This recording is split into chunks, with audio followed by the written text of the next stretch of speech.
விஷுவலஜி நேயர்களுக்கு வணக்கம். இன்னைக்கு நம்ம பார்க்க போகிற படம் வெற்றிமாறன் இயக்கத்தில் இப்போது சமீபத்தில் ட்ரெய்லர் வந்திருக்கிற விடுதலை பார்ட் 2. இந்த ட்ரெய்லர் என்ன பேசுது அப்படிங்கிற விஷயத்தை பார்ப்போம். விடுதலை பார்ட் 1. இந்த பார்ட் 1 என்ன ஆச்சுன்னு சொன்னால், சூரிய வந்து ஒரு காவல் அதிகாரியாக வந்திருப்பாரு. அப்படின்னு விஜய் சேதுபதி அவர் வாத்தியார் என்ற ஒரு நக்சலைட்டை தேடுற கதையாக வந்து அவரை கைது செய்கிறதுல இந்த படம் முடிஞ்சிருக்கும். இப்போ அவருடைய பார்வையில் வாத்தியார் யார் அப்படின்றத சொல்ல இந்த விடுதலை பார்ட் 2 வரும் அப்படின்னு சொல்லிட்டு எதிர்பார்க்குறோம். இதில் பார்த்தீங்கன்னா ஒரு விஷயம் என்ன பேசியிருக்கிறாருன்னு சொன்னால், கம்யூனிசத்தை பற்றி எடுத்துருக்காரு. கம்யூனிசம் எப்படி உருவாச்சுன்னு எடுத்திருக்கிறாரா, இல்லை இவங்க கம்யூனிஸ்டாக மாறினதை எடுத்திருக்கிறாரான்னு தெரியல. இனம், மொழி, மக்கள் இதுக்காக நாங்கள் போராடுறோம் அப்படின்னு சொல்லிட்டு பேசுறதை பார்த்தா இதை கண்டிப்பாக நக்சலைட்டுகளை நோக்கி தான் எடுத்திருப்பாரு அப்படின்னு சொல்லிட்டு ஒரு எதிர்பார்ப்பு இருக்குது. இதில் வெற்றிமாறன் வந்து ஒரு விஷயம் ஒன்று சொல்லியிருக்கிறார். ஒரு கேரக்டர் வந்து பேசும், என்ன மாதிரி படிக்காத ஒரு ஆள் வந்து ட்ரெயினில் தலையை கொடுத்ததுனால தான் உங்களை மாதிரி ஆட்கள் எல்லாம் இன்றைக்கி படிச்சுட்டு இருக்காங்க அப்படின்னு சொல்லிட்டு அவர் எந்த தலைவரை சொல்லியிருக்கிறாரு அப்படின்றது வந்து ஊர் அறிஞ்ச விஷயம். எனக்கு ஒரு சந்தேகம் என்னன்னா,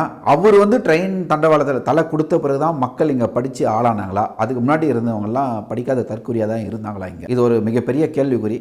இல்லை அவங்களுக்காக இந்த படத்தை அவங்கள சாட்டிஸ்ஃபை பண்ணுறதுக்காக இந்த படத்தை எடுத்திருக்கிறாரா, ஒரு முக்கியமான கேள்வி வந்து வெற்றிமாறனுக்கு இந்த ட்ரெய்லர்லேருந்து வருது. ரெண்டாவது, கருத்து இல்லாத ஒரு தலைவன் வந்து ரசிகர்களை தான் உருவாக்குவான் அப்படின்னு சொல்லிட்டு, இது வந்து இந்த படம் விஜய் வந்து இந்த மாநாடு போட்ட பிறகு இந்த டைலாக்கை எழுதியிருப்பாரா, இல்லை இந்த படம் முதலியே எடுத்துட்டதா நம்ம நினச்சிக்கிறதான்னு சொல்லிட்டு தெரியல. மேலும் இப்போ சமீபத்தில் வந்து சொல்லியிருக்கிறார், 257 நாள் கிட்ட நாங்கள் ஷூட் போயிருக்கிறோம், இன்னும் கூட ஒரு 10-20 நாள் ஷூட் போக வேண்டி இருக்குதுன்னு சொல்லிட்டு சொல்லியிருக்காரு.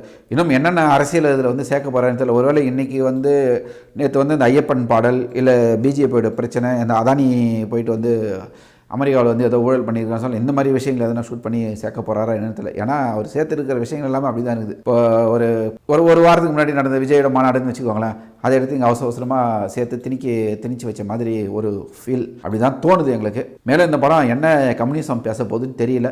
படம் வெளியே வந்த பிறகு பார்ப்போம். ஆனால் ட்ரெய்லரில் முக்கியமான விஷயம், அவர் ட்ரெயினில் தலையை கொடுத்த பிறகு தான் எல்லோரும் படிக்க ஆரம்பித்தாங்களா, இல்லை அதுக்கு முன்னாடியே தமிழ்நாட்டில் எல்லோரும் படித்தாங்களான்றதான் ஒரு முக்கியமான கேள்வியாக இருக்குது. பார்ப்போம், படம் வந்த பிறகு என்ன பேசுகிறாருன்னு பார்ப்போம் வெற்றிமாறன்.